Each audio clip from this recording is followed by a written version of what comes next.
सायकलची चेन उतरली की तिला पुन्हा जागेवर बसवण्याचं कसब इवल्याशा हातांमध्ये होतं. कुकरच्या हँडलचं स्क्रू टाईट करून आईला खूप मोठी मदत केल्याचा अभिमान उरात होता. हातपंपावर हापसून हापसून हंडा कळशी भरून सायकलच्या कॅरीला लावून पाणी आणण्यात एक तृप्ती होती. वॉटर बॉटलचं झाकण मग बॉल बनायचा, रायटिंग पॅड बनायचं मग बॅट, आणि शाळेच्या भिंतीवर विटेच्या तुकड्यानं स्टंप सुद्धा चितारून तयार असायचे तेव्हा क्रिकेटचा सामना रंगायचा. तुटलेल्या चाकासोबत सुद्धा तासनतास खेळणारी अल्पसंतुष्ट होती एक पिढी. प्रवासात खिडकीतून बाहेर पळणारी डोंगर झाडी नदी पाहणारी, उन्हाळ्यामध्ये टेरेसवर झोपणारी, झोपताना चंद्रावर ससा शोधणारी होती एक पिढी. दगडाच्या चकत्यांना एकावर एक ठेवून लगोरी खेळणारी, चिखलात लोळून मातीत खेळून सुद्धा आजारी न पडणारी, शाळेच्या गंजलेल्या लोखंडी नळाला तोंड लावून पाणी पिणारी होती एक पिढी. फुटलेल्या ढोपराला, रस्त्याच्या कडेला उगवलेला टुणटुणीचा पाला चोळणारी, जिथे तिथे जुगाड करणारी होती एक पिढी. ऍडजस्ट करून, तोडगा शोधून अडचणींवर मात करायची जुगाडू वृत्ती रक्तात भिनलेली होती एक पिढी. तडजोड करत होती, नवोन्मेष उरी बाळगून नवे शोध लावत होती. काडेपेटीमध्ये दोरा ओवून टेलिफोनवर गप्पा मारत होती. मधमाशांच्या पोळ्यातून मध चोरत होती. रडत बसणारी, हताश होणारी, खांदे पाडून उदास होणारी, लवकर थकणारी, सारखी आजारी पडणारी नव्हतीच एक पिढी. खूप काही नव्हतं तिच्याकडे.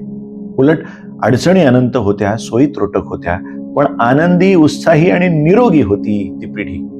आज महागड्या खेळण्यांच्या पोतीच्या पोती भरलेली आहेत घराघरामध्ये.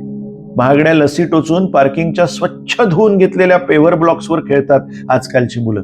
सोफ्यावर पहुडलेले असताना जर खाली कलंडलेच तर ICU मध्ये एका दिवसासाठी ऑब्झर्वेशन मध्ये ठेवावी लागतात आजकालची मुलं. चिखलमाती विसरलो आपण, टुणटुणीचा पाला विसरलो आपण, मैदानातले खेळ विसरलो आपण. आपणच चुकलो म्हणून पुढची पिढी नाजूक बनली. आपण सगळं त्यांच्या हाताशी दिलं, तुटलं तर जोडण्याचा लढा लढायचो आपण, कारण महत्प्रयासानं मिळायचं ना आपल्याला. आता यूज अँड थ्रो ओतलं आपण आपल्या पुढच्या पिढीमध्ये. जगण्यासाठी जुगाड करण्याची शोधक वृत्ती हरवून बसली ही पिढी आपल्याच या सर्व काही हाताशी देण्याच्या वृत्तीमुळे. पाढे तोंड पाठ असलेल्यांच्या मांडीवर AIचा कॅल्क्युलेटर घेऊन बसली ही पिढी. कल्पकता, नवोन्मेष, सृजनशीलता संपवली आपण त्यांच्यातली. निबंध, कविता लेखन हा त्यांच्यातल्या वैचारिक सृजनाला प्रोत्साहन द्यायचा. आता AIला विचारून क्षणार्धात हवा तो मजकूर हाती पडू लागला. जगण्याचा जुगाड हरवला.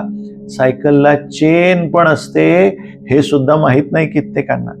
कुकरचं हँडल ढिलं झालं तर आजकाल आईलाच माहित नसतं, कारण स्वयंपाकाला पण बाई असते घरामध्ये. या समृद्धीने पिढ्या आळसावल्या. क्रिकेटचं महागडं किट घरात धूळ खात पडलंय, तिथे झाकण आणि रायटिंग पॅडचा क्रिकेट कोणाला कळणार. रिमोटची गाडी बंगल्याच्या गुळगुळीत टाईल्सवर फिरवणारी ही पिढी तुटक्या चाकाशी कधी खेळलीच नाही. जगण्याचा हा संघर्ष हरवलेली ही पिढी तडजोड शिकलीच नाही, अडचणींवर मात करणारा लढा लढलीच नाही, तर कशी काय तग धरणार मोठ्या संकटांसमोर. म्हणून आपल्या मुलांना संघर्ष शिकवा.